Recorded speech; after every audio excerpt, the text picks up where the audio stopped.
దేశంలో మోదీ పరిపాలనలో ఆర్థిక పరిస్థితి మెరుగుపడింది, కానీ నిరుద్యోగ పరిస్థితి మాత్రం చాలా తీవ్రతరమైందని దేశ ప్రజల అభిప్రాయం. ఇండియా టుడే సీ ఓటర్ సంయుక్తంగా రెగ్యులర్గా నిర్వహిస్తూ ఉంటారు మూడ్ ఆఫ్ ది నేషన్. ప్రతి సుమారుగా 5-6 నెలలకు ఒకసారి track of the mood of the nation, అంటే ప్రజలు రాజకీయంగా ఏ రకంగా ఆలోచిస్తున్నారు, ఏ అంశాల్లో మెరుగుదల ఉందనుకుంటున్నారు, ఎక్కడ మెరుగుపడాలనుకుంటున్నారు, ప్రస్తుత ప్రభుత్వ తీరు ఎలా ఉంది, ప్రతిపక్షాల పాత్ర ఎలా ఉంది, ఇవన్నీ కూడా ఎప్పటికప్పుడు వాళ్ళ ఒపీనియన్ తీసుకుంటూ ఉంటారు. ఇది ఒక వెరీ డీసెంట్ శాంపిల్ సైజ్. ఇప్పుడు తీసుకున్న 2026 జనవరిలో చేసిన మూడ్ ఆఫ్ ది నేషన్ సర్వేలో 140,000 మంది శాంపిల్ సైజ్ తీసుకున్నారు. It's a very good sample size. So దాని ప్రకారం ఏంటంటే ఇప్పటికిప్పుడు ఎన్నికలు జరిగితే, లోక్సభ ఎన్నికలు, మాట్లాడేది లోక్సభ ఎన్నికల గురించే. సో 543 స్థానాలకు లోక్సభ ఎన్నికలు జరిగితే తిరిగి ఎన్డీఏ అధికారంలోకి వస్తుంది. 2024 లోక్సభ ఎన్నికలతో పోల్చితే, అంటే అప్పుడు 293 సీట్లు ఎన్డీఏ బలం, బీజేపీ సొంతంగా 240 సీట్లే వచ్చాయి. కానీ ఇప్పుడు ఎన్నికలు జరిగితే 47% ఓట్లతో 352 సీట్లు గెలుచుకుంటుంది ఎన్డీఏ. అంటే తిరిగి అధికారంలోకి వస్తుంది. 272 కావాలి ప్రభుత్వ ఏర్పాటుగా అవుట్ ఆఫ్ 543. అంటే 24 లోక్సభ ఎన్నికలకు ఇప్పటికీ చూస్తే BJP as well as NDA graph కూడా పెరిగింది అనేది ఈ సర్వే అభిప్రాయం. అలాగే ఇండియా బ్లాక్, అంటే ప్రతిపక్ష ఐఎన్డీఏ కూటమి, కాంగ్రెస్ పార్టీ ప్రధాన పాత్ర వహిస్తున్న కూటమిలో ఎంతవరకు వచ్చే అవకాశం ఉందంటే 182 సీట్లు మాత్రమే గెలుచుకునే అవకాశం ఉంది. వేరేజ్ 234 2024 లోక్సభ ఎన్నికల్లో గెలుచుకుంటే అది డ్రాప్ అయిపోతుంది, 182 సీట్లకే పడిపోతున్నారు. అలాగే ఓట్ పర్సంటేజ్ గతంలో 41% ఉంటే ఇప్పుడు 39%, అంటే 2% ఓట్ పర్సంటేజ్ పడిపోతుంది. ఇతరులు దాదాపుగా 9 సీట్లు, అంటే ఇప్పుడు 16 ఉంటే 9 సీట్లకే పరిమితం అయ్యే అవకాశం ఉందని చెప్తోంది. అంటే ఇది యాక్చువల్గా ఇలాగే జరుగుతుందని కాదు, అనేక రీతుల్లో, అంటే టెలిఫోను, లేకపోతే వెబ్సైట్లు, లేకపోతే నేరుగా వెళ్ళి ఆల్మోస్ట్ అన్ని స్టేట్స్ కవర్ చేస్తారు. అలాగే రూరల్, అర్బను, ఎడ్యుకేటెడ్, అన్ఎడ్యుకేటెడ్ అన్ని సెక్టర్స్ కూడా కవర్ చేసిన శాంపిల్ సర్వే ఇది. ఆగస్టులో ఒక సర్వే జరిగింది. ఇది ఇప్పుడు 2026 జనవరిలో తాజాగా వచ్చిన సర్వే నివేదిక ఆధారంగా మనం మూడ్ ఆఫ్ ది నేషన్ ఎలా ఉందనేది మాట్లాడుతున్నాం. మరోవైపు 47% ఓట్లతో 30 చెప్పాను కదా, ఇది బీజేపీకి సొంతంగా 41%. అంటే గతంలో 400 ఓట్లు అబ్కీ బార్ 400 అన్న మోదీ బీజేపీ 240కి పడిపోవడం, ఎన్డీఏ కేవలం 293తోనే ఇప్పుడు అధికారంలో ఉండడం, అంటే ప్రధానంగా చంద్రబాబు నాయుడు అలాగే బీహార్ నితీష్ కుమార్ వీళ్ళిద్దరి సపోర్ట్తోనే ఇవాళ ప్రభుత్వం కొనసాగుతోంది. 16 లోక్సభ సీట్లు తెలుగుదేశం పార్టీ, 12 లోక్సభ సీట్లు నితీష్ కుమార్ కలిపి, అక్కడ వరకే దాదాపు 28 లోక్సభ సీట్లు. సో మధ్యలో చాలా సందర్భాలకు చర్చలు వచ్చాయి, అటువైపు చూస్తున్నారు ఇటువైపు చూస్తున్నారని. కానీ వాళ్ళు ఎటువైపు చూడలేదు, ప్రభుత్వంతోనే ఉన్నారు స్పష్టంగా. అయితే బీజేపీ సొంతంగా 41%, 287 సీట్లు గెలుచుకుంటుంది, అంటే +47 పెరుగుతుందని. కాంగ్రెస్ 80 సీట్లతో సరిపెట్టుకోవాల్సి వస్తుందంటే గతంలో వచ్చిన 99కి 19 సీట్లు తగ్గిపోతాయని చెప్పి. ఇక ప్రధానిగా నరేంద్ర మోడీ పనితీరు బ్రహ్మాండంగా ఉంది, మళ్ళీ ఆయన్నే ప్రధానిగా కోరుకుంటున్నామని 57% మంది అభిప్రాయం వ్యక్తం చేస్తే, రాహుల్ గాంధీ కూడా సిగ్నిఫికెంట్, కొంచెం పైకి ఆయన నెంబర్ కూడా పెరిగింది. 27% మంది రాహుల్ గాంధీ 2వ స్థానంలో ఆయన ప్రధానిగా చూడాలనుకుంటున్నారని అభిప్రాయపడ్డారు. అంటే సగం తేడా ఉన్నప్పటికీ ప్రధాని మోదీతో కంపేర్ చేస్తే, గతంతో పోలిస్తే అది పెరగడం ఇక్కడ గమనించవచ్చు. మరోవైపు ప్రతిపక్షం పాత్ర ఎలా ఉంది అనే దానికి సంబంధించి కూడా చూస్తే, ప్రతిపక్ష తీరు 41% మంది బాగుందని అభిప్రాయపడ్డారు, 41%. ప్రధాన రేసులో 2వ స్థానంలో రాహుల్ గాంధీ. ఇక అంతర్జాతీయ సంబంధాల గురించి కూడా అడిగిన ప్రశ్నలో, భారత్ అమెరికా సంబంధాలు అయితే స్పష్టంగా క్షీణించాయి. ఈ ట్రంప్ టారిఫ్ల వ్యవహారము, రోజుకో మాట మాట్లాడడం, ఇండియా పాకిస్తాన్ యుద్ధం నేనే ఆపాను, లేకపోతే ట్రేడ్ విషయంలో బెదిరించానని చెప్పడం, ఈ అంశాల్లో కొంత భారత్ ఇంకా గట్టిగా సమాధానం చెప్తే బాగుంటుందని కూడా మెజారిటీ అభిప్రాయం వ్యక్తం చేశారు. అలాగే జీఎస్టీ విషయంలో చేసిన సంస్కరణ విషయంలో పెద్దగా మార్పు లేదు, అంతకుముందు కన్జంప్షన్ ఎలా ఉందో ఇప్పుడు కూడా కన్జంప్షన్ అలాగే ఉంది అని చెప్పి 50% మంది అభిప్రాయపడ్డారు. మరోవైపు కాంగ్రెస్ పార్టీని ఎవరు నడిపించాలి అంటే, ఈ మధ్య రాహుల్ గాంధీ కాదు ప్రియాంక గాంధీ పగ్గాలు తీసుకోవాలా, ఇంకొకరికి పగ్గాలు అప్పగించాలంటే చాలా స్పష్టంగా 36% మంది రాహుల్ గాంధీయే కాంగ్రెస్ పార్టీని లీడ్ చేయాలని చెప్పి అభిప్రాయం వ్యక్తం చేశారు. అంటే అందులో పెద్దగా భిన్నాభిప్రాయాలు ఉన్నట్టు ఏం కనిపించట్లేదు. రాహుల్ గాంధీయే సమర్థవంతమైన నాయకుడు కాంగ్రెస్ పార్టీని నడిపించడానికి అని అభిప్రాయం వ్యక్తం అవుతోంది. వేరే ఎన్నికలు జరగబోయే రాష్ట్రాల్లో 2026లో ఇప్పుడు ఎన్నికలు జరగబోయే వెస్ట్ బెంగాల్, తమిళనాడు, అసోం ఈ స్టేట్స్ ఉన్నాయి. ఇందులో ప్రధానంగా పుదుచ్చేరి లాంటివి ప్రధానంగా పెద్ద రాష్ట్రాలు వెస్ట్ బెంగాల్, తమిళనాడు తీసుకుంటే మమతా బెనర్జీ పశ్చిమ బెంగాల్లో తృణమూల్ కాంగ్రెస్ అధినేత్రి అంతే బలంగా ఉన్నారు.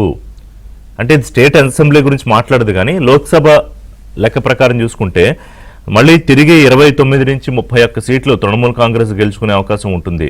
అది అసెంబ్లీ మీద రిఫ్లెక్ట్ అయితే మళ్ళీ తిరిగి మమతా బెనర్జీయే అధికారంలోకి వస్తారు. కానీ బీజేపీ బలం పెరుగుతోంది సిగ్నిఫికెంట్గా. ఇక తమిళనాడులో అక్కడ చాలా ఇంట్రెస్టింగ్ ఈక్వేషన్స్ ఉన్నాయి. విజయ్ పార్టీ పెట్టారు, ఆయన ముఖ్యమంత్రి కావాలనుకుంటున్నారు. కాంగ్రెస్తో కలుస్తారా, డిఎంకే నుంచి కాంగ్రెస్ విడిపోతుందా, ఇవన్నీ కూడా చర్చ జరుగుతున్నాయి. బట్ ఇది అంతకన్నా ముందు చేసింది జనవరి మొదట్లో, దాదాపు డిసెంబర్ చివరిలో జనవరి మొదట్లో చేసింది. కాబట్టి డిఎంకే బలం చాలా స్పష్టంగా ఉంది అని. అంటే మెజారిటీ లోక్సభ సీట్లు 37-38 సీట్లు గెలుచుకోవడానికి డిఎంకేకే అవకాశం ఉంది అనేది ఈ సర్వేలో వ్యక్తమవుతున్న అభిప్రాయం. సో ఓవరాల్గా మూడ్ ఆఫ్ ది నేషన్ చూస్తే, ఒకటి మోడీయే తిరిగి ప్రధాని మోదీ కావాలనుకోవడం, 352 సీట్లతో తిరిగి ఎన్డీఏకి అధికారం వస్తుందనడం, ఎన్డీఏ ప్రతిపక్ష పాత్ర కాస్త తగ్గింది, అంటే బలం తగ్గింది అనుకోవడం, పర్సంటేజ్ ప్రకారం చూసినా లేకపోతే సీట్ల ప్రకారం చూసినా.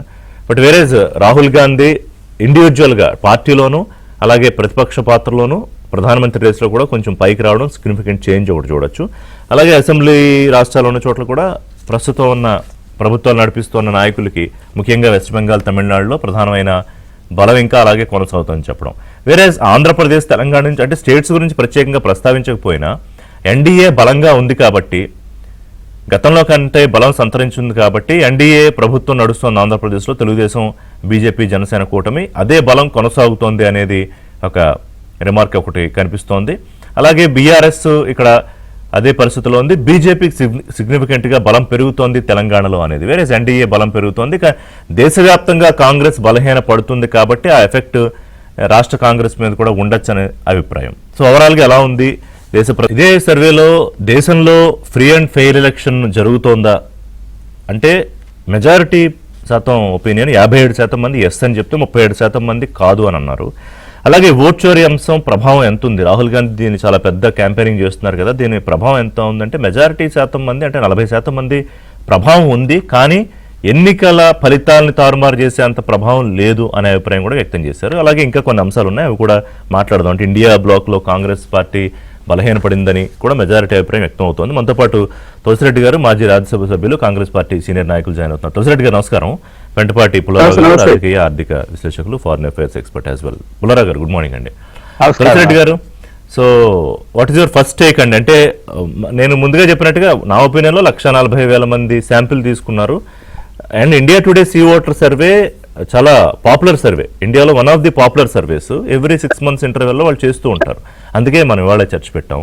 సో ఓవరాల్గా చూసుకుంటే మళ్ళీ ప్రధానమంత్రిగా మోదీయే ఉండాలి, ఎన్డీఏకే అధికారం రావాలి అని మెజారిటీ ఒపీనియన్. వేరేస్ ప్రతిపక్షం పాత్ర కాస్త మెరుగుపడింది, రాహుల్ గాంధీ రోలు మెరుగుపడింది అని చెప్పి కూడా మెజారిటీ ఒపీనియన్ వచ్చింది.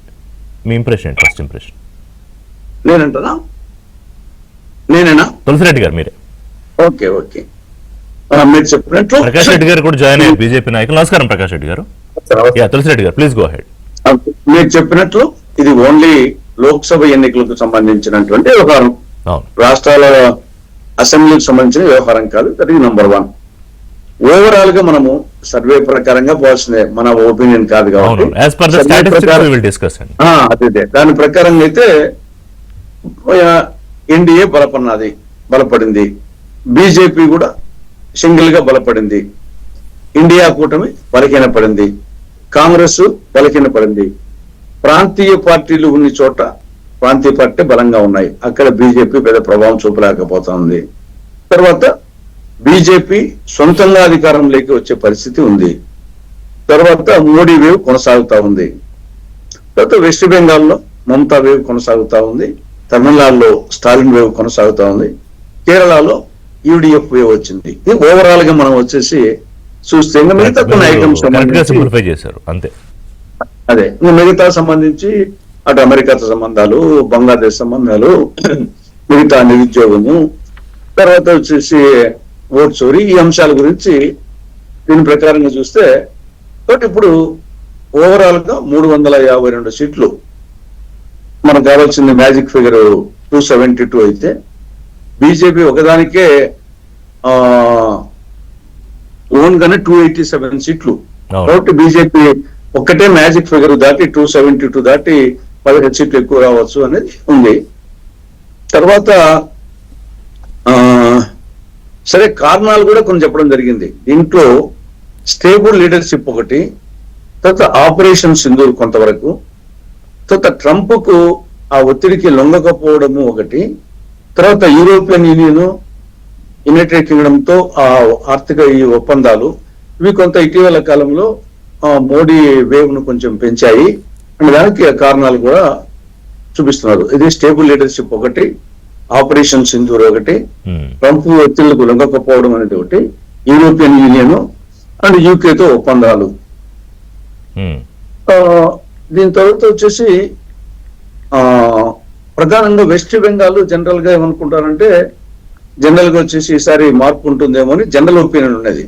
కానీ ఇప్పుడు మరి అసెంబ్లీ కాదు పార్లమెంట్ కు చూస్తే మాత్రము ఆ పరిస్థితి కనిపించలేదు అనేది మనకు స్పష్టం అర్థమవుతుంది. వెస్ట్ బెంగాల్ లో మరి ఎన్డీఏకు 42% అయితే ఇండియా కూటమికి అంటే మెయిన్ గా మమతా బెనర్జీ 54%, సీట్లు వచ్చేసి 28 తృణమూలకు రావచ్చు, 14 బీజేపీకి రావచ్చు అనే యాంగిల్లో ఉంది. కాంగ్రెస్ కు 0 రావచ్చు అని. కాబట్టి ఆ బీజేపీ కొంత ఎంపీ సీట్ల పరంగా పుంజుకున్నప్పటికీ స్టిల్ మమతా వేవ్ వచ్చేసి ఆడ ఎక్కువగా పనిచేస్తుంది అనేది తెలుస్తుంది. తమిళనాడు అనుముఖ్యంగా మరి విజయన్ పార్టీకి ఓట్ల శాతం పెరిగింది కానీ సీట్ల కాడ వచ్చేసి అది ప్రతిఫలించడం లేదు. ఓట్ల శాతం ఏమో 22% దాదాపు ఉంది, కానీ సీట్ల కాడ స్థలికల్లా 0 ఉన్నాయి. ఇక్కడ ఇండియా కూటమిలో ప్రధానంగా డిఎంకే వచ్చేసి మొత్తం 38 లోక్సభ సీట్లు రావచ్చు అనే యాంగిల్లో ఉంది.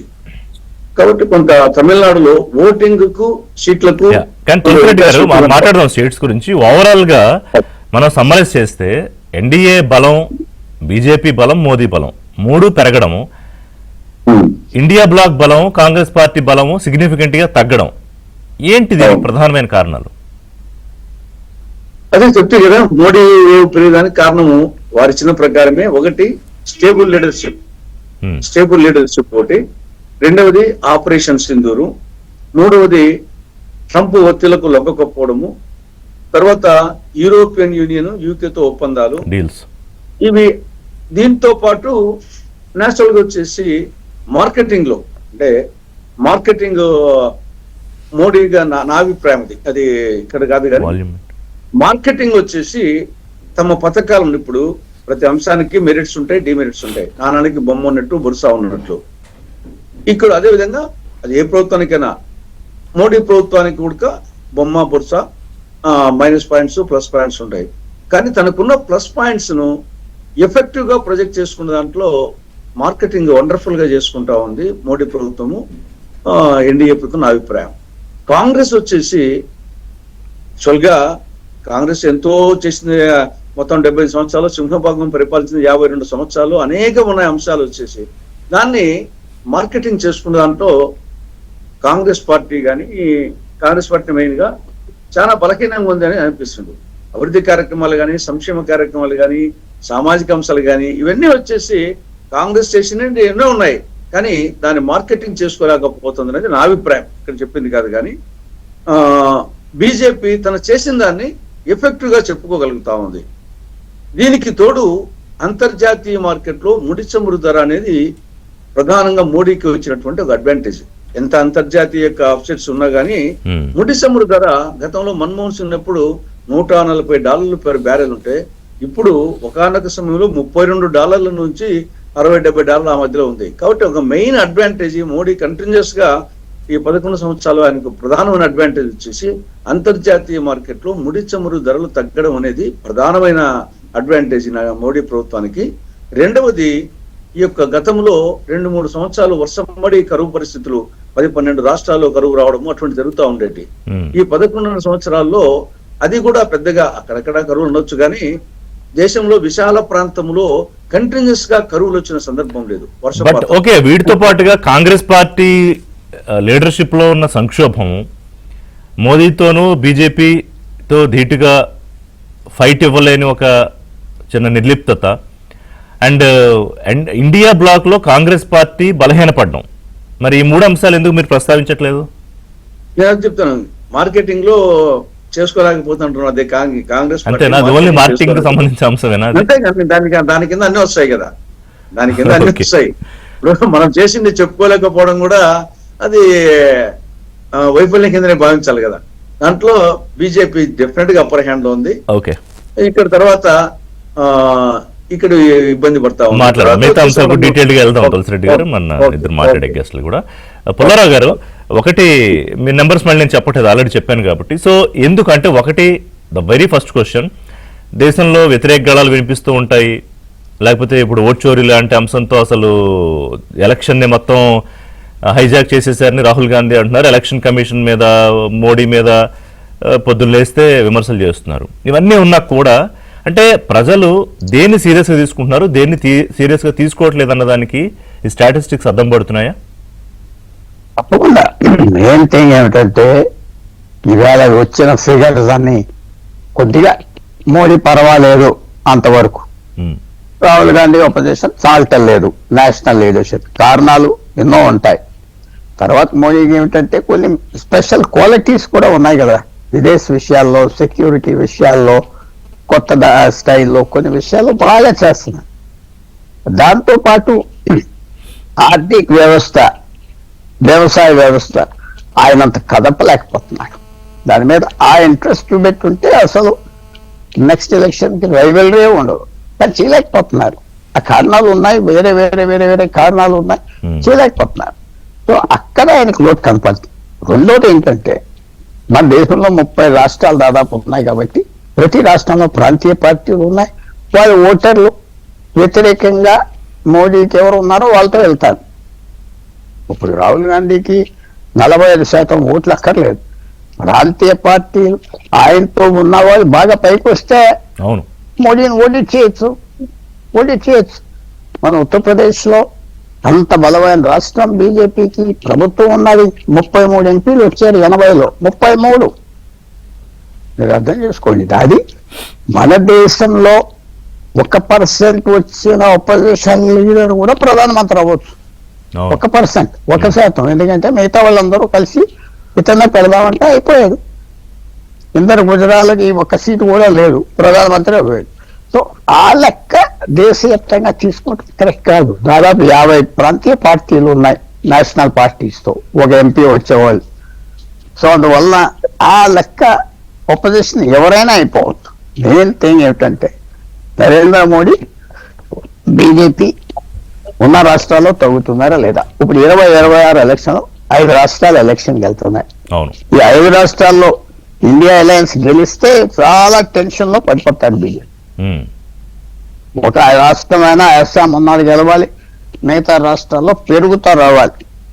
ఇవాళ పరిస్థితి బెంగాల్, కేరళ, తమిళనాడు ఇండియా అలయన్స్ కి బాగున్నారు 3 ప్రాంతీయ. ఎందుకంటే ఇంకా బీజేపీ పెరగలేదు కదా, కేరళలో పెరుగుతుంది కానీ వేరే వెస్ట్ బెంగాల్లో పెరిగినా కూడా అధికారంలోకి వచ్చే స్థాయిలో కాదు అనేది లేదు. మీరు అన్నట్టు తమిళనాడు, కేరళలో అంత పెరుగుదల లేదు.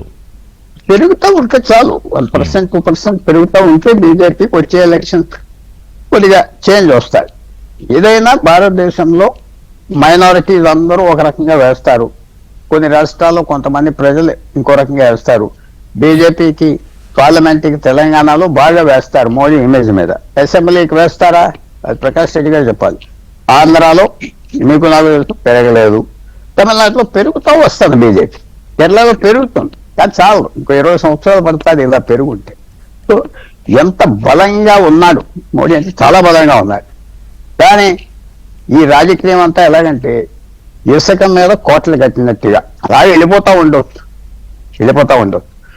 ఒక బ్యాడ్ న్యూస్ వచ్చింది అనుకోండి, మనకి పాకిస్తాన్ యుద్ధంలో కొంచెం సెట్ బ్యాక్ వస్తే మళ్ళీ ఇమేజ్ అంతా పోతాయి. తర్వాత సర్వేలో ఏమన్నారు చూసాం కదా, ఏమంటే అమెరికా టారిఫ్స్ చేస్తే ఊరుకోకూడదు, తిరిగి దెబ్బ కొట్టాలంటున్నారు అందరూ, మెజారిటీ. నిజంగా తిరిగి దెబ్బ కొట్టే పరిస్థితులు ఎవరైనా ఉన్నారా? ఎవరు లేరు.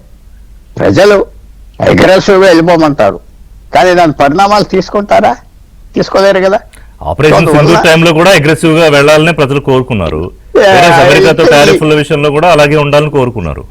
ఈ పాటికి ఆపరేషన్ సింధూరు అద్భుతంగా ఆగవలసిన సమయంలో ఆగిపోయింది. ఇంకొక 2 రోజులు ముందుకు వెళ్తే వాళ్ళు తిరిగి పడతామని చేస్తారు, నష్టాలు వస్తాయి, మన ఢిల్లీ మీద అక్కడక్కడ బాంబులు పడతాయి, అంతా పేలిపోతారు.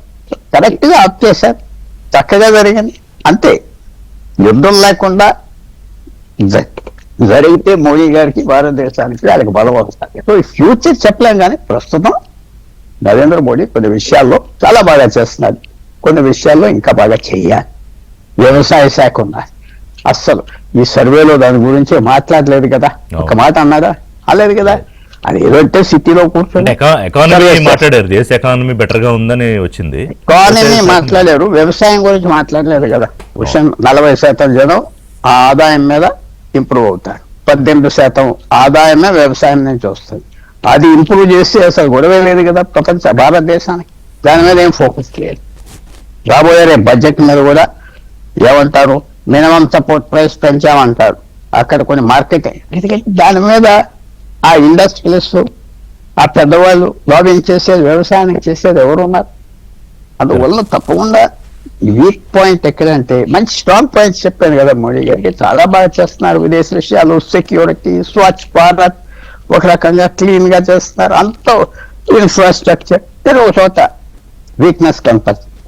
తప్పకుండా మెయిన్ ప్రాబ్లం మోడీ గారికి, ఎవరైతే ఆయనకు ఓటేస్తున్నారో వాళ్ళు ఆర్థికంగా వచ్చేటప్పటికి అసంతృప్తి లేకపోయినా తృప్తి లేదు. బడ్జెట్ వాళ్ళకి ఈ పొజిషన్ ఎలా ఉన్నదంటే ధరలు పెరిగినాయి. ఏదో కొద్దిగా మన జిఎస్టీ తగ్గించారు, ఇంకా తగ్గించాలి, ఇంకా పనులు తగ్గించాలి, ఇంకా మిడిల్ క్లాస్ కు 20 లక్షల సంవత్సరానికి ఆదాయం వచ్చిన వాళ్ళందరికీ ఇంకా సాయం చేయాలి. లేదు కదా, మిడిల్ క్లాస్ కి బస్ ఫ్రీ అన్నారు. బస్ ఫ్రీ మిడిల్ క్లాస్ ఆడవాళ్ళు ఎక్కడ తిరుగుతున్నారు? దాని మీద సరదాగా అడుగుతున్నా, లేకపోతే రేషన్. సో అది కొంచెం మార్పులు తీసుకురాకపోతే ఎలా ఉంటుంది ఎలక్షన్ చెప్పలేం. 2029 ఎన్నో రోజులు ఉన్నాయి.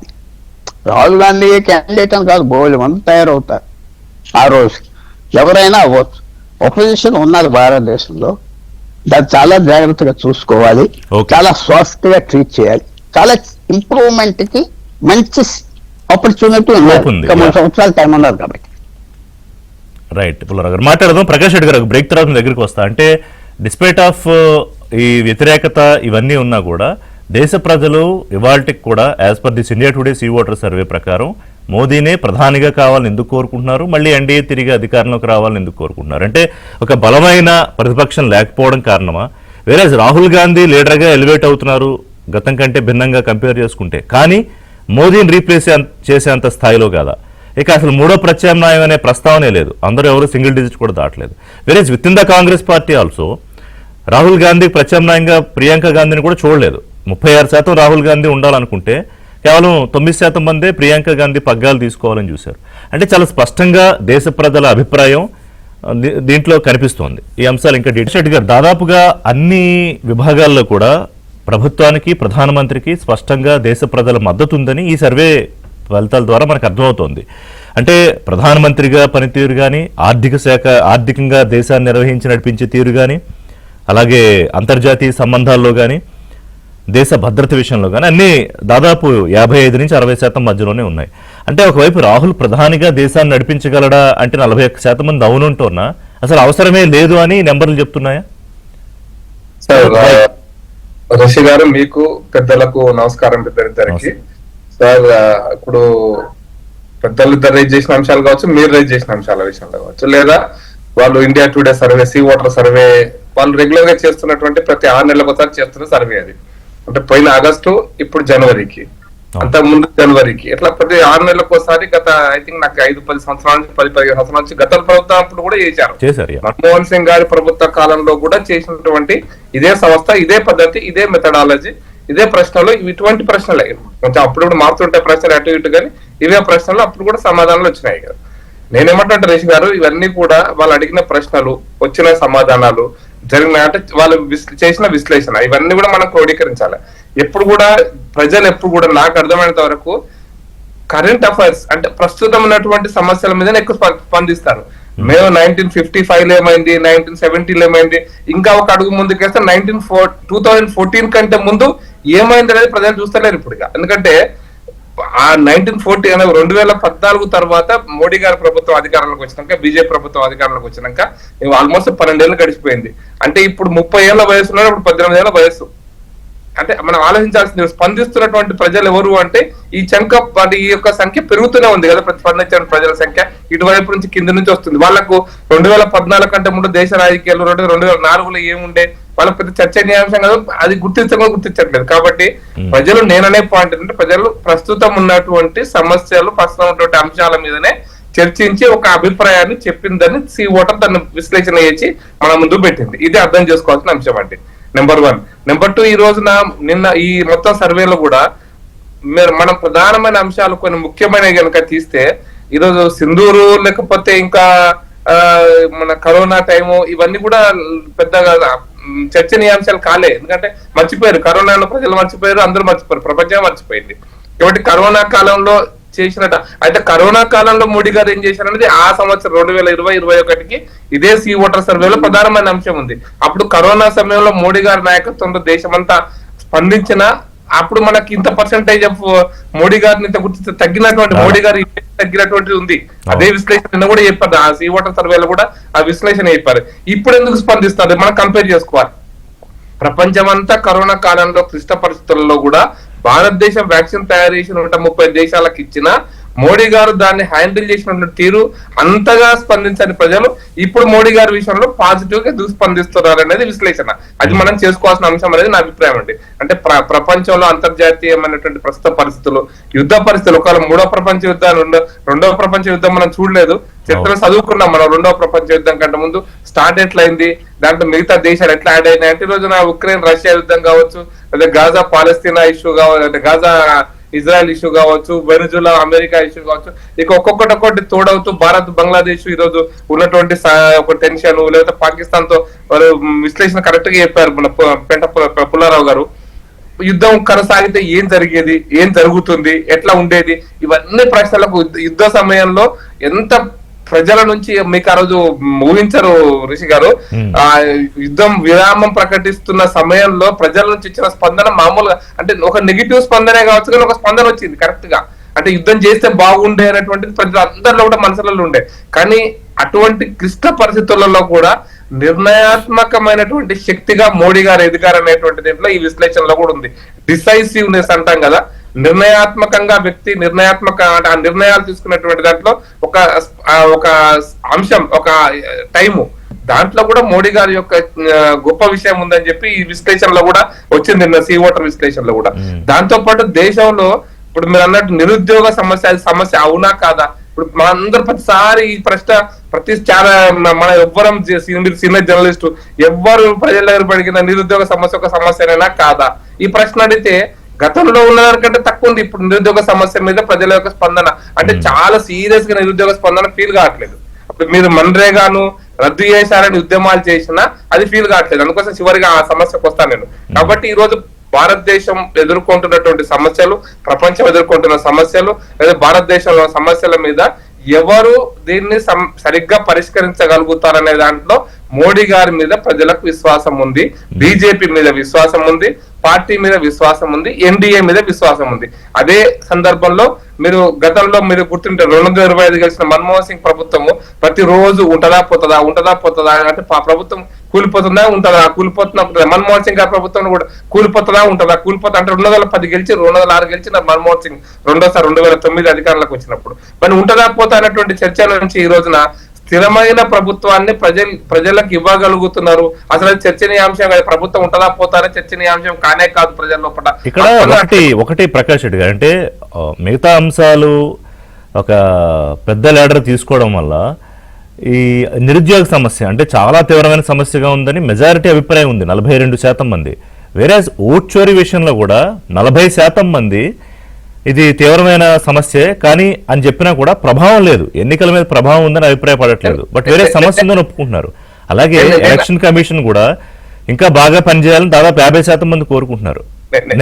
కానీ ఇవన్నీ ఉన్నా కూడా మళ్ళీ మనకి end of the day number చూస్తే మళ్ళీ దేశం ప్రధానమంత్రి మోదీ వైపు, బీజేపీ ఎన్డీఏ వైపే ఉంది. నేను అందుకోసం రిషి గారు నేను చెప్పేది, అది విశ్లేషణ చేస్తున్నప్పుడు నిరుద్యోగ సమస్యను ప్రజలు ఉంది అని ఫీల్ అవుతున్నారు కానీ అది ప్రధానమైన సమస్యగా ఫీల్ కావట్లేదు అనేది నేను చెప్పేది. ఇక్కడే మీరు నిరుద్యోగ సమస్య ఉంది, లేదని ఎవరు అనడం లేదు, కానీ అది అంటే దాన్ని మరిపించేలాగా చేస్తున్నారంటారు ప్రధానమంత్రి. కాదు, దాన్ని ప్రభావితం అయ్యేంత సమస్య ప్రజలు ఫీల్ కావట్లేదు, ప్రజలు అనుకోవట్లేదు చాలా పెద్ద ప్రభావితమైనటువంటి సమస్య అని ప్రజలు అనుకోవట్లేదు. అక్కడే కదా మనం చెప్పాల్సింది. అంటే ఏ అంశాలు ఈ ఇప్పుడున్నటువంటి పరిస్థితులను ప్రభావితం చేస్తున్నాయి అనేది ఎప్పటికప్పుడు కరెంట్ ఇష్యూసే. కాబట్టి ప్రజలు ఆలోచిస్తున్నటువంటి కోణంలోనే ఈరోజు సర్వే జరిగింది. నిరుద్యోగ సమస్య ఉన్నప్పటికీ ఈరోజు మన్రేగా మీద ఇంత ఉద్యమం చేస్తున్నగా ప్రజల స్పందన ఉందా అంటే లేదు. ఎందుకు అంటే ఇప్పుడు మన పుల్లారావు గారు ఎత్తినటువంటి వ్యవసాయం, ఇప్పుడు రైతులు సమాజాన్ని ప్రభావితం చేస్తున్నారు, రైతులు ప్రజలను ప్రభావితం చేస్తున్నప్పుడు రైతులకు రైతు కూలీలకు మధ్య తేడాను మనం ఈ దేశ రాజకీయాలలో ముఖ్యంగా ఈ మన్రేగా ప్రోగ్రాంలు పెట్టే కమ్యూనిస్టు పార్టీ భాషలో చెప్పాలంటే రైతులు వేరు, రైతు కూలీలు వేరు. పెట్టుబడి పెట్టేది రైతులు, కూలీలు ఎప్పుడైనా వలసపోతారు. ఇక్కడ ముందు విధానాల కన్నా కూడా మీరు ముందు పేరు మార్చాలని కదా వ్యతిరేకత. నేనేమంటే పేరు మార్చడం అనేది 720 పేర్లు భారతదేశంలో నెహ్రూ గాంధీ, ఇందిరాగాంధీ, రాజీవ్ గాంధీ పేర్లు పెట్టుకున్నారు. మహాత్మా గాంధీ పేరు తీసేయడము, రాజీవ్ గాంధీ పేరు తీసేయడం రెండు ఒకటేనా? నేను లాలా లజపత్ రాయ్ నేను చెప్తాను అక్కడ బాలగంగాధర్ తిలక్ లేకపోతే మొరార్జీ దేశాయ్నో లేకపోతే ఇట్లాంటి ఎవరు ఇక దేశంలో స్వతంత్ర పోరాటంలో చేయలేదని మనం అనలేము. నెంబర్ 1. అయితే మహాత్మా గాంధీ పేరు ఇష్యూ పేరు కాదు, ఇష్యూ మనం ఇంకా చాలా రోజులలో చాలా సమస్యల మీద చాలా ప్రాజెక్ట్స్ మనం పేర్లు పెట్టుకోవచ్చు. ఈ పేరును ప్రాజెక్ట్ మొత్తం మారుస్తున్నప్పుడు, ఈ కాన్సెప్ట్ నే మారుస్తున్నప్పుడు చర్చ కాబట్టి కాదు కాబట్టి నేను ఎక్కడ మన రిషి గారు మహాత్మా గాంధీ పేరు తీసినందుకు సమస్యనా, అసలు మన్రేగా రద్దు చేస్తారనేటువంటి సమస్యనా, ఇదో ప్రజల ముందు చర్చ ఉంది. అంటే ప్రజలు ఇది రద్దు చేస్తారనే సమస్య వచ్చినప్పుడు నేను ప్రజలు మీ ద్వారా ప్రజలకు కూడా గుర్తు చేస్తున్నా, మన అందరికి కూడా గుర్తు చేస్తున్నా. శివరాజ్ సింగ్ చౌహాన్ గారి నాయకత్వంలో ఎన్డీఏ ప్రభుత్వం అధికారంలోకి వచ్చినాక ఈ మన్రేగా ప్రోగ్రామ్ ను వ్యవసాయానికి అనుసంధానం చేయడం కోసం కమిటీ చేశారు. వారు హైదరాబాద్ కూడా 3 సార్లు వచ్చారు. ఈ కమిటీ రిపోర్ట్ తీసుకుంది, అన్ని పార్టీలతో చర్చించింది, నేను కూడా ఒక చర్చలో. అయితే ఇది రద్దు చేయడం నేను అనుకోసం నేను ఒక్కటే విషయాలు కంప్లీట్ చేస్తాను. నేను ఒకటే పాయింట్ చెప్తున్నాను సార్. వాళ్ళు ఈ రోజు ఉన్నటువంటి పరిస్థితుల్లో ప్రజలు ప్రస్తుతం ఉన్నటువంటి అంశాల మీద స్పందించినటువంటి తీరు ఖచ్చితంగా బీజేపీ ప్రభుత్వానికి, మోడీ ప్రభుత్వానికి. అయితే మీరు అందరిని అడిగిన ప్రశ్న నేను దానికి సమాధానం ఒకటే పాయింట్ 1 నిమిషంలో చెప్పేస్తాను. సంస్థ మార్కెటింగ్ అన్నారు తులసిరెడ్డి గారు. ఎస్, పార్టీ సంస్థాగత మోదీ ఎఫెక్టివ్ మార్కెటింగ్ చేసుకోగలుగుతున్నారు. ఇది పార్టీ మోడీ అని ఒకటే కాదు, ఇది పార్టీ యొక్క సంస్థాగత నిర్మాణము. ఇప్పుడు నాలాంటి కార్యకర్తలు, లక్షలాది మంది కార్యకర్తలు సపోజ్ రేపు బడ్జెట్ పెడుతున్నామంటే మేము తయారయ్యే తీరు, కార్యకర్తలు తయారై ప్రజల దగ్గరికి పోయే తీరు, ఇది కాంగ్రెస్ ప్రభుత్వంలో గత అనేక సందర్భాల్లో మనం చూసాం లోపించినటువంటి పరిస్థితి ఉండింది. మనం ప్రభుత్వం చేసే పనిని ప్రజల దగ్గరికి స్పష్టంగా తీసుకుపోవడం, ప్రజలకు అమలయ్యేట్టు చూడడం, ప్రజలు దాని వల్ల లబ్ధి పొంది ఆ లబ్ధి పొందినటువంటి అంశం విషయంలో స్పందించడం, ఇది కదా. దీని మార్కెటింగ్ అంటామా ఇంకోటి అంటామా పక్కన పెట్టేస్తే సంస్థాగత నిర్మాణంలో బీజేపీ పటిష్టంగా ఉంది, నాయకత్వం పటిష్టంగా ఉంది. కాబట్టి నాయకత్వం తీసుకున్న నిర్ణయాలను పార్టీ సంస్థాగత నిర్మాణం గ్రామ స్థాయి వరకు తీసుకుపోతున్నటువంటి మెకానిజం ను నువ్వు మార్కెటింగ్ అంటామా, పార్టీ యొక్క వ్యవస్థాగత నిర్మాణం అంటామా, ఆ వ్యవస్థాగత నిర్మాణంలో కాంగ్రెస్ పార్టీ ఘోరంగా విఫలమైంది. ఇప్పుడు ఒక ప్రతిపక్షంగా కూడా సంస్థాగత నిర్మాణంలో విఫలమైంది అనేటువంటిది సర్వత్రా వినిపిస్తుంది. Only 1 leader Delhi leadership, only 1 family Delhi family. ఇక మిగతా ఏవి కూడా లేనప్పుడు, సంస్థాగత నిర్మాణం లేనప్పుడు అది మార్కెటింగ్ అనలేం. కానీ నేను ఆ విషయంలో మళ్ళీ మాట్లాడదాం. 2 నిమిషాలు పుల్లారావు గారు పెద్దలు ఒక అంశాలు వినిచారు. ఇంటర్నేషనల్ మార్కెట్ లో క్రూడ్ అన్నారు. నేను మళ్ళీ క్లారిటీ చేస్తాను సార్. ఇంటర్నేషనల్ క్రూడ్ అనేటువంటిది ఓన్లీ 2003లో మాత్రమే పెరిగింది తప్ప అందుకోసం రీజనల్ పార్టీస్ విషయంలో కూడా ఈ దీంట్లో ఎక్కడ పెద్ద పెరగలేదు, దీంట్లో పెద్దగా అదేం లేదు. బట్ ఫైనల్ ఒకటే చెప్తాను సార్, వ్యవసాయం విషయంలో చాలా స్పష్టంగా ఎక్స్పోర్ట్ ఇంపోర్ట్స్ అంటే మనం ఏదైతే బాగా పంట పండినప్పుడు దాన్ని వెంటనే దాని విదేశాలకు పంపి దాని ధరను స్థిరీకరించడం, వ్యవసాయ ఉత్పత్తుల ధరలను స్థిరీకరించడంలో మోడీ గారి ప్రభుత్వం 2014 నుంచి ఇప్పటి వరకు పూర్తిగా సఫలమైంది. పూర్తిగా అద్భుతమైనటువంటి నిర్ణయాలు తీసుకుంది. అంటే ఈవెన్ చక్కెరతో సహా, బియ్యంతో సహా మనకు ఎక్కువ పండినప్పుడు ఎక్స్పోర్ట్ చేయడం, తక్కువ పండినట్టు ఇంపోర్ట్ చేసుకోవడం, ఈ విషయాల్లో అనేకమైనటువంటి దీంట్లో ఎన్ని చర్చలు వచ్చినా అద్భుతమైనటువంటి విజయం సాధించింది. కాబట్టి ప్రజలు సంతోషంగా వ్యవసాయం చేసుకునే వాళ్ళు ఆనందంగా. 2 ప్రధానమైన అంశాలు మాట్లాడదాం ఒక బ్రేక్ తర్వాత. ఒకటి ఏంటంటే గడిచిన సర్వేలు తీసుకుంటే 2024 లోక్సభ ఎన్నికల తర్వాత ఇప్పటి వరకు జరిగిన మూడ్ ఆఫ్ ది నేషన్ ఒక గ్రాఫ్ తీసుకుంటే ప్రధానమంత్రిగా మోదీ, అలాగే కూటమిగా ఎన్డీఏ బలపడుతూ వస్తున్నాయి తప్ప తగ్గట్లేదు. మరి రానున్న రోజుల్లో మళ్ళీ ఎన్నికల నాటికి దాని పరిస్థితి ఎలా ఉంటుంది? ఒకవేళ ఇదే పందా కొనసాగితే ఐఎన్డీఏ బ్లాక్ అధికారం అనేది ఎప్పటికి కూడా అందని ద్రాక్షణ. ఎందుకంటే ఆ పార్టీలో, అందులోనే ఉన్న కూటమిలో ఉన్న పార్టీల మధ్య రోజుకో పార్టీ మధ్య విభేదాలు, రాష్ట్రాలకు వచ్చేటప్పటికి వేరే వేరే అంశాలు, ఇవన్నీ దెబ్బతీస్తున్నాయా? అలాగే నాయకత్వం, ఐఎన్డీఏ బ్లాక్లో కాంగ్రెస్ పార్టీ బలం పడిపోయింది, బలహీనపడిపోయిందని 62% మంది అభిప్రాయపడ్డారు. అప్పుడు ఏ పార్టీ లీడ్ చేస్తే ఇది ఎన్డీఏ కూటమిని ఎదుర్కోగలదు ధీటుగా? రెండోది, బీజేపీ వర్షన్ చూస్తే వెస్ట్ బెంగాల్లో అధికారం చేజెక్కించుకోవాలనే ప్రయత్నం, పార్లమెంట్లో గట్టిగా పోటీ ఇస్తున్నప్పటికీ రాష్ట్రానికి వచ్చేటప్పటికీ అధికారం రావట్లేదు. మరి ఈసారి పరిస్థితి కూడా అలాగే ఉండబోతుంది, ఎందుకంటే తృణమూల్ కాంగ్రెస్ కానీ మమతా బెనర్జీ బలం కానీ తగ్గలేదు అనేది. అలాగే తమిళనాడులో కూడా కొత్త కూటములు కట్టి వెళ్లాలనుకుంటే విజయ్తో అది సాధ్యపడే అవకాశం కనిపించట్లేదు. ఒకవేళ డిఎంకే కాంగ్రెస్ పొత్తు పెట్టుకుని కొనసాగుతారా, లేకపోతే కాంగ్రెస్ విజయ్తో వెళ్తుందా? అయినా కూడా స్టాలిన్ బలం అలాగే ఉంటుందా? ఏదైనా బీజేపీకి ఇక్కడ బలం పెరిగే అవకాశం లేదు. ఓట్ చోరీ మీద సీరియస్ గానే రియాక్ట్ అయినా 40% మంది దాని ప్రభావం ఎన్నికల ఫలితాలు మార్చే స్థాయిలో లేదు అని తాజాగా మనకి ఆ ఓట్ చోరీ అంశం తర్వాత జరిగిన బీహార్ ఎన్నికల్లో కూడా అది స్పష్టంగా అర్థమైంది. ఒకటి.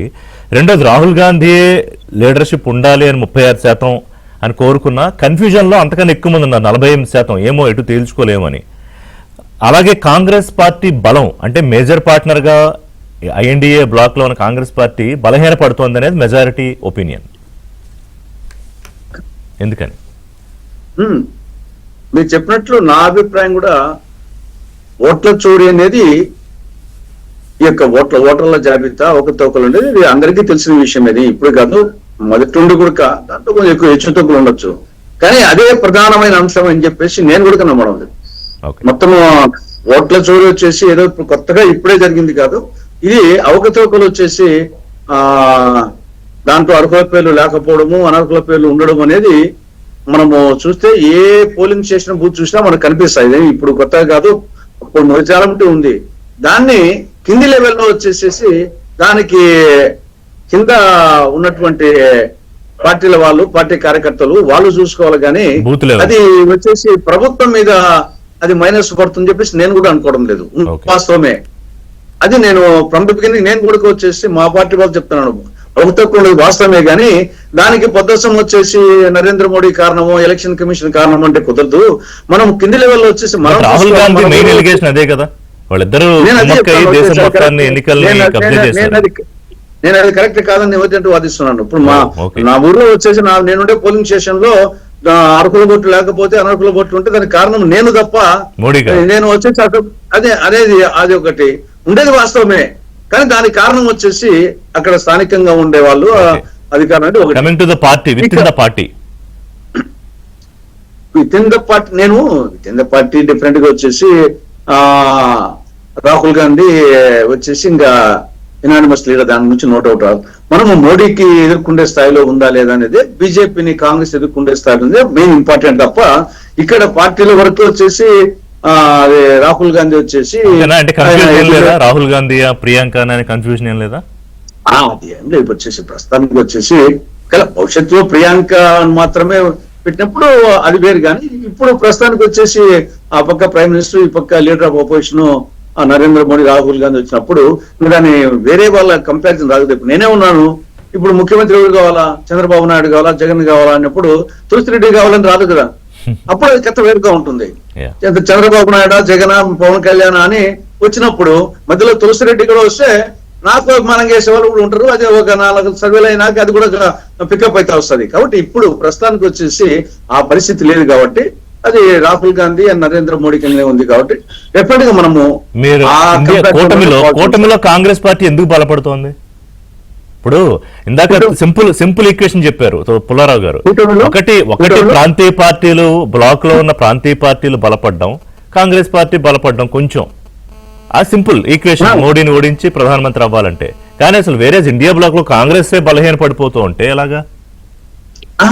ఇక్కడ ప్రాంతీయ పార్టీలు బలంగా ఉన్న చోట అది నేషనల్ పార్టీస్ బలపడలేకపోతున్నాయి. బీజేపీ కూడా, కాంగ్రెసే కాదు, అది కూటమనే కాదు, ప్రాంతీయ పార్టీ ఇప్పుడు వచ్చేసి ఉత్తరప్రదేశ్ లో అధికారంలో ఉంది బీజేపీ, కానీ అక్కడ ప్రాంతీయ పార్టీ అఖిలేష్ యాదవ్ బలమైన లీడర్ చేస్తున్నాడు కాబట్టి ఆడ బీజేపీ అధికారం నుండి కూడా ఇబ్బంది పడతా ఉంది.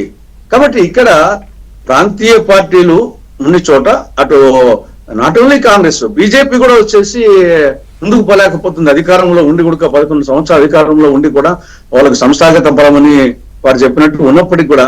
కాబట్టి ఇక్కడ మా కాంగ్రెస్ పార్టీ బీజేపీ ఈ రెండు ముఖాముఖి ఉన్న చోట నేను ముందే చెప్పినట్టు ఇప్పటికి కూడా ఒకటి సంస్థాగత నిర్మాణం బలంగా లేకపోవడం వాస్తవమే.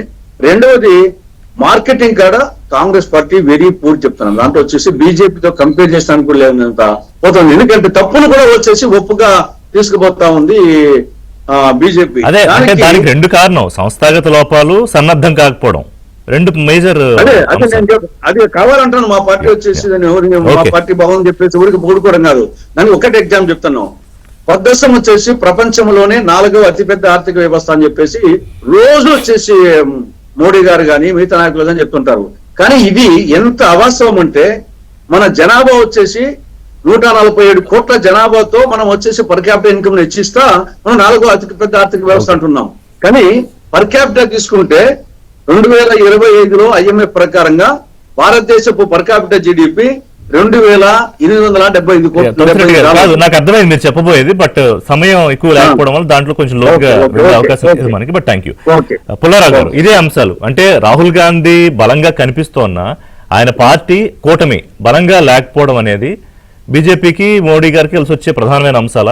ఇదే పందా కొనసాగితే ఇండియా బ్లాక్ ఇక అధికారం అనేది దరిదాపుల్లో అసలు ఆలోచన చేసే అవకాశమే లేదా? చాలా ఆలోచన ఉన్నది. మొన్న 40 సీట్లలో తమిళనాడులో పాండిచేరిలో ఒక్క సీట్ రాలేదే బీజేపీకి, ఒక్కటి. ఎందుకంటే ఏదో గెలిచేస్తామని అన్నామలే అన్నగానే నమ్మారు, అలయన్స్ పెట్టుకోలేదు. తర్వాత కరెక్ట్ గా అన్నామలైన గెంటేశారు బీజేపీ నుంచి మోడీ అని అమిత్ షా. ఎందుకంటే నీ గురించి మేము కొంప మునిగిపోయిందని. రెండోది డిసెంబర్ 2023లో నితీష్ కుమార్ ని ఇండియా అలయన్స్ పంపించేసింది. నువ్వే ఉండరా, నువ్వే ప్రైమ్ మినిస్టర్ అయిపోతావు అని చెప్తే ఏమైపోతుంది? బీహార్లో 10 సీట్లు వచ్చింది ఎన్డీఏకి, ఆ 30 సీట్లు వచ్చినాయి 10 వచ్చాము. అది చాలా పెద్ద తప్పు చేశారు కదా రాహుల్ గాంధీ. అది ఉంటే నీకు పోయిందే ఉంది. అది ఇలాంటి తప్పులు రాబోయే 3 సంవత్సరాల్లో జరుగుతాయి, తప్పకుండా జరుగుతాయి. బీజేపీ చేస్తుంది, ఆపోజిషన్ చేస్తారు. అన్నిటికంటే సింపుల్ పాయింట్, ఎక్కడ ప్రాంతీయ పార్టీలు పెరుగుతాయో కాంగ్రెస్ పార్టీ ఖతం. తమిళనాడులో ఖతం, ఆంధ్రాలో ఖతం, ఒరిస్సాలో ఖతం ప్రాంతీయ పార్టీ. మీరు ఆలోచించండి, మహారాష్ట్రలో ఖతం. ఎక్కడైతే బీజేపీ పెరగనవదో కాంగ్రెస్ పార్టీ హ్యాపీగా ఉంటుంది. తెలంగాణ కేసీఆర్ని తీసేశారు, ఎవరు వచ్చారు? బీజేపీ కదా ఎక్కువ క్రిటిసిజం చేసి అల్లరి చేసి ఎవరు వచ్చారు? కాంగ్రెస్ పార్టీ వచ్చారు. దేవేగౌడని బయటకు గెంటేసి నొక్కేసింది బీజేపీ. అక్కడ కర్ణాటకలో ఎవరు వచ్చారు? కాంగ్రెస్. అలాగే ఢిల్లీలో ఇప్పుడు ఆమ్ ఆద్మీ పార్టీ కాంగ్రెస్ ఎంత అనిమిస్తుంది, ఆమ్ ఆద్మీ పార్టీ పంజాబ్ లో కాంగ్రెస్ ఎంత అనిమిస్తుంది. వాళ్ళ మీద పడతారు బీజేపీ, అల్లరి చేస్తారు. సో బీజేపీకి మెయిన్ ఫ్లా ఏంటంటే కాంగ్రెస్ పార్టీ బీజేపీ ఉన్న చోట్ల కాంగ్రెస్ పార్టీకి ఏమీ అవ్వదు. మీరేం ఆశ్చర్యపడక్కర్లేదు. రాజస్థాన్, మధ్యప్రదేశ్, పంజాబ్ లో మళ్ళీ కాంగ్రెస్ పార్టీ వచ్చేస్తారు.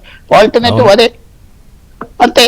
వీళ్ళు చేసేది ఏంటి చెప్పాను. ప్రకాష్ రెడ్డి గారిని కేజ్రీవాల్ గెట్టేశారు, కాంగ్రెస్ పార్టీ. సరే, ఎలక్షన్ జరగబోయే స్టేట్స్ కన్క్లూజన్ ఒక్క 1 minute లో వెస్ట్ బెంగాల్, తమిళనాడు 30% 25% మైనారిటీస్ ఉన్న చోట తమిళనాడులో 20% మైనారిటీస్ ఉన్నారు, బెంగాల్లో 33% ఉన్నారు, కేరళలో 45% ఉన్నారు.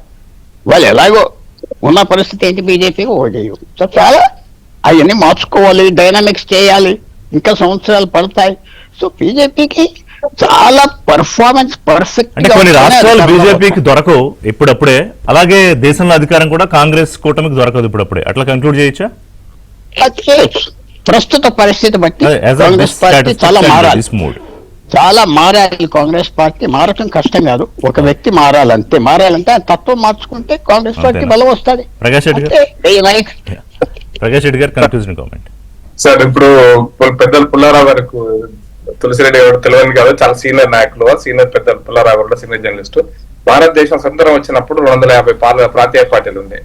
అట్లా 67 వరకు ఒక 20 ప్రాంతీయ పార్టీలు. 67లో దేశంలో బీజేపీ జనసంఘ్ అని చెప్పుకున్న భారతీయ క్రాంతి దళు, లేకపోతే గుజరాత్ లో ఒక ప్రాంతీయ పార్టీ, మహారాష్ట్రలో ప్రాంతీయ పార్టీ, కర్ణాటకలో ప్రాంతీయ పార్టీ, ఇవన్నీ కూడా ఎన్నో ఇప్పుడు ఆ కోణంలో చూస్తే లేటెస్ట్ గా ఈ మధ్య కాలంలో ఉత్తరప్రదేశ్ లో ఎస్పీ బిఎస్పీ ప్రాంతీయ పార్టీలకు జాతీయ పార్టీలకు స్థానమే లేదన్నారు పరిస్థితి చూసినారు మనం.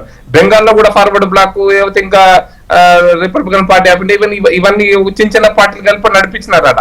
కానీ బెంగాల్ అది కమ్యూనిస్ట్ పార్టీలో ప్రాంతీయ పార్టీ, కానీ ఏమైంది పరిస్థితి ఆడ మొత్తం మారిపోయింది కదా. ఒరిస్సాలో బీజేడీ పార్టీ నుంచి స్థానంలో బీజేపీకి వచ్చేసింది కదా, ఢిల్లీలో కాంగ్రెస్ వచ్చేసింది, ప్రాంతీయ పార్టీ వచ్చేసిందంటే దాని వచ్చేలేదు, టైం లేదు కాబట్టి డిస్కస్ చేయలేదు. కానీ బీజేపీ తాలూకా రాజకీయంతో కొన్ని జరిగాయి. ఎనీవే అది పక్కన పెడదాం.